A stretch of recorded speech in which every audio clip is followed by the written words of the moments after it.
ሰለባ ይሆኑ አንደኛው ማንኛው ኦሮሞ ህዝብ አሁን ከ1270 ያለው የኢትዮጵያ ታሪክ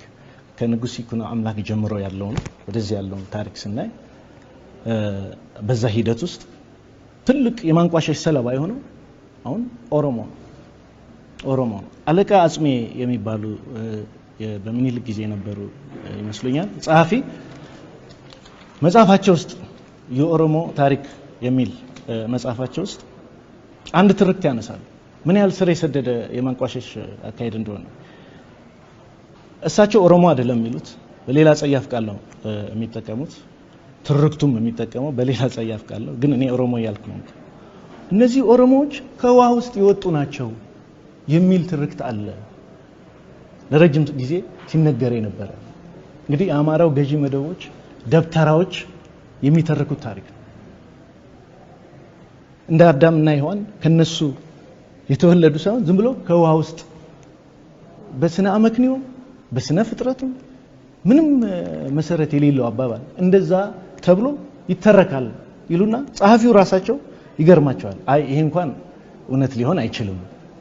ብለው ያስቀምጣሉ እሳቸው ወደዚህ ደግሞ ስንመጣ ከማዳጋስካር የመጡ መጤዎች ናቸው የሚሉ ዶክተር ገለመሌ የሚባሉ የታሪክ ሰዎች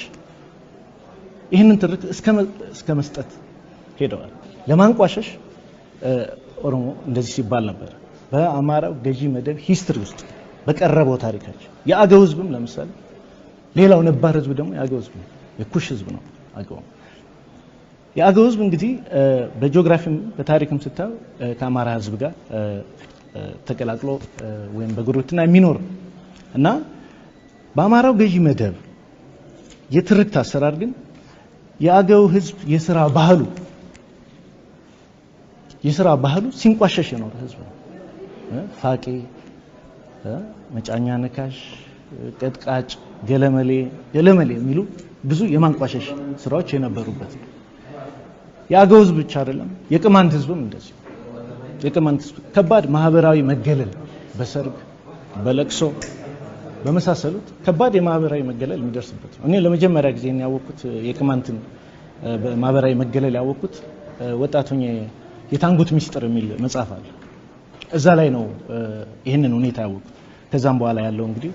ያው በመኖርም ምናቀው ነው በአጠቃላይ ስንሄድ ብሔሮች በአጠቃላይ ኢትዮጵያ ብሔሮች በአጠቃላይ